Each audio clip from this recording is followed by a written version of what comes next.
এই যে ও ভাই তোমরা তো কাজ করতেছো ভাই, আমার কয়টা টাকা ভিক্ষা দাও, কয়দিন ধরে খাই না। তুমি মনে অনেক বড় করিস, হ্যাঁ? হো ভাই হো, আমি অনেক বড় করি। হ্যাঁ নাও, তুমি 10 টাকা রেখে আর 10 টাকা ফেরত দাও। ভাই আমার কাছে তো 10 টাকা ভাঙছি নাই। আচ্ছা তুমি আমার কামটি করো, আমি দিই দোকান থেকে ভাঙাই নিয়ে যাই। হাই সেটা তো ভালোই হয়। ভাই আমি কি কাজ করব? তুই আমার লগে কাজ করবি তো গেছে গে। ভাই অনেকক্ষণ তো হইলো, ওই কি আইবো না? আইবো না, তুই কাম কর, ওই তো তোর টাকা ভাঙাইতে গেছে।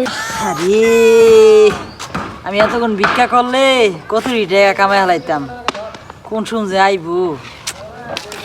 পাইলাম না, আর 500 টাকা দাও। ভাই আইছে হ্যাঁ আইছি। দেন ভাই আমার টাকাটা, আমি আরো কত জায়গায় কালেকশনে যাবো। তোর তো টাকা ভাঙাইতে গেছি, টাকা ভাঙাইতে পারি নাই। তাহলে আমি কি করব? তুই কালকে 10 টাকা নিয়ে যাইস।